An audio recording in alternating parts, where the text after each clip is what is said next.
Hey guys, today what we're going to be doing is looking at approximating the value of irrational numbers. Now remember, irrational numbers are any numbers that cannot be written as a fraction. The decimals never repeat and they go on forever.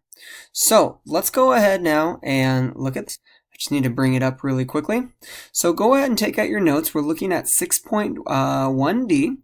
And what we are going to be doing is looking at how to approximate these values. Okay, so the first thing what we want to do is how can you determine a good approximation for a number, a value, and an irrational number? The number pi is an irrational number.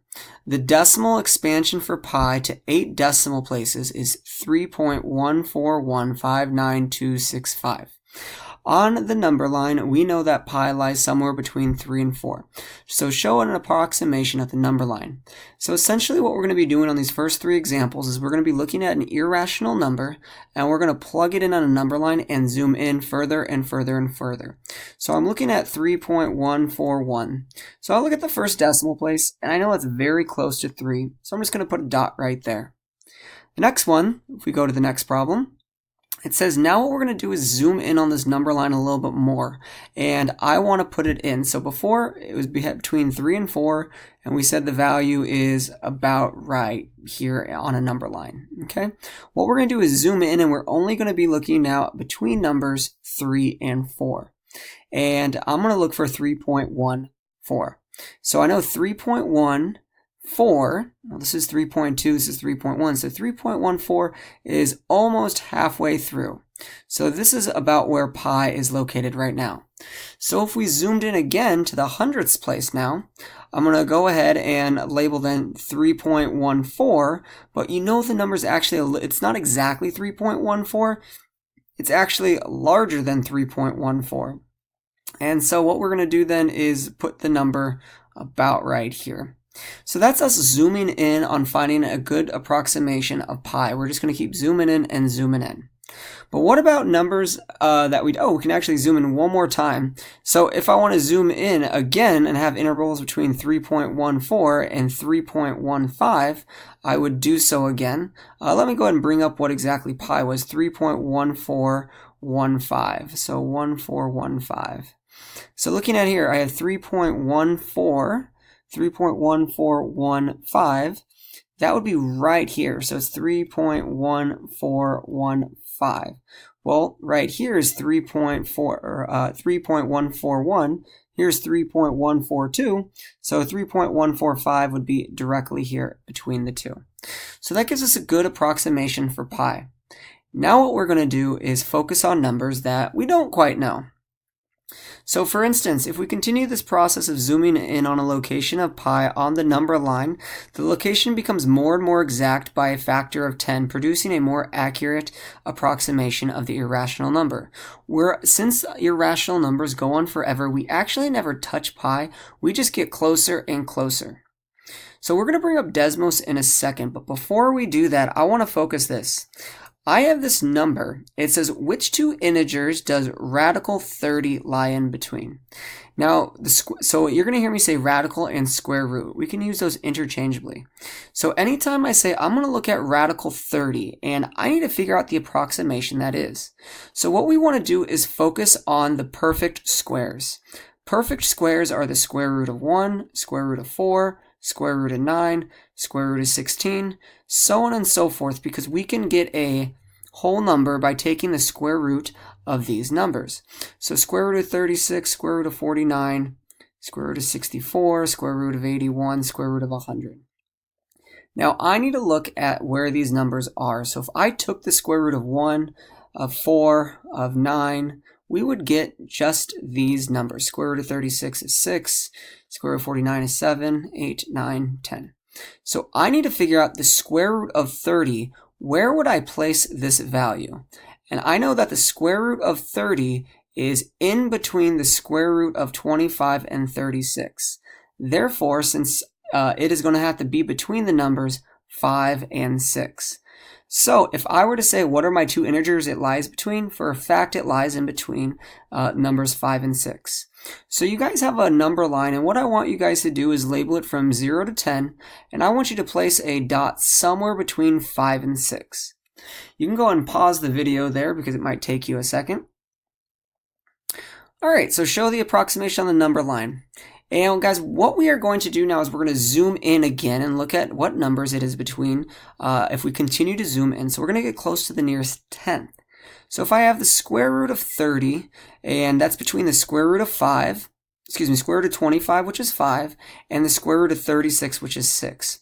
Now, is this number closer to square root of 36, which would be 6, or is it closer to the square root of 25, which is 5?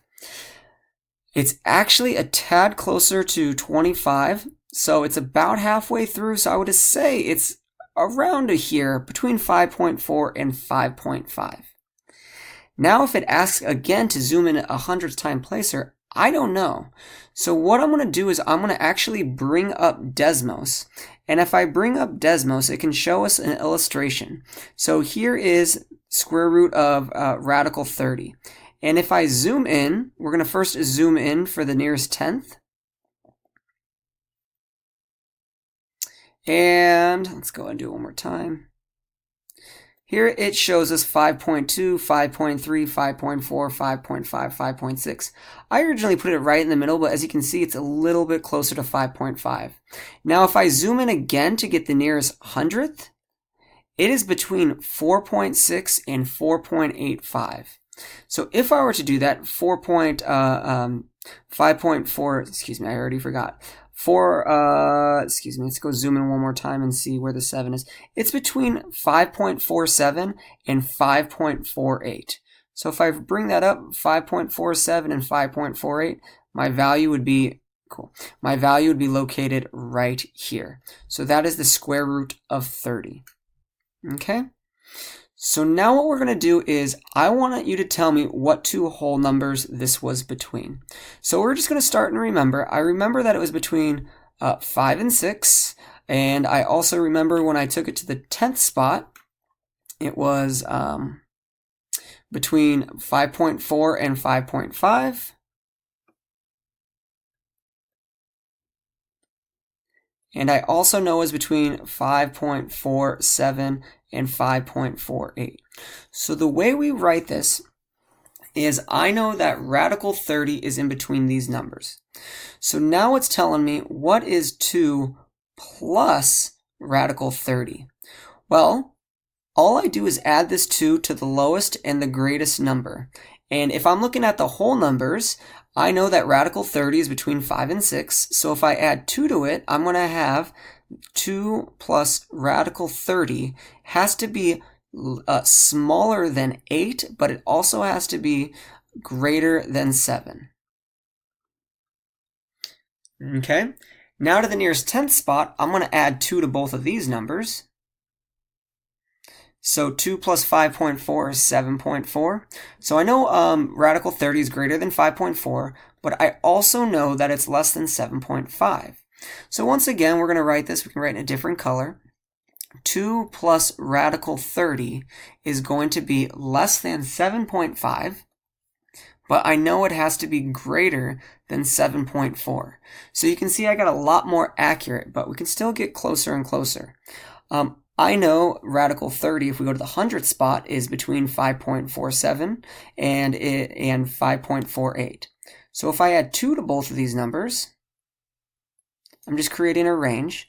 I know that 2 plus radical 30 needs to be less than 7.48, but I also know it's going to be greater than 7.47. Okay?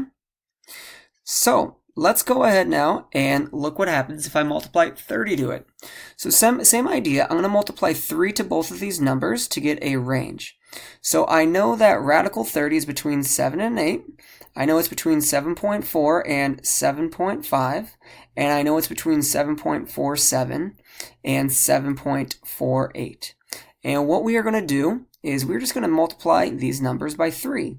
So at the small end of the whole number, I know that 3 radical 30 is going to be greater than 30, but I also, greater than 21, but I also know it's going to be less than 24. So now what we're going to do, we're going to multiply these numbers by 3 because it's 3 radical 30. So I'm just multiplying the large end and the small end to get a range. So therefore that I know that 3 times radical 30 is going to be greater than, and what I'm going to do, guys, is I'm going to bring up my calculator.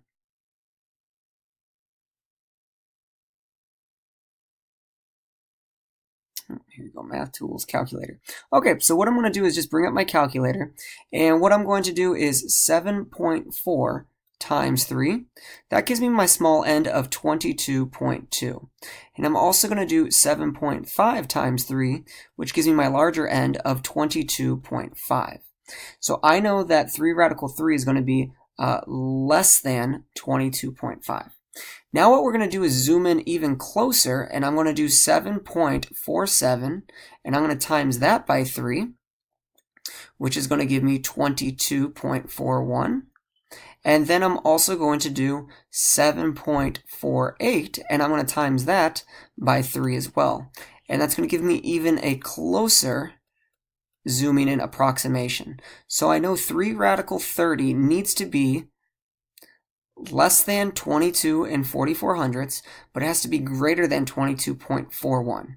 So what I want you guys to be realizing is I zoom in closer and closer and closer, my range of what 3 radical 30 gets smaller and smaller and smaller. We can never ever find exactly what 3 radical 30 is, but what we can do is see a good approximation.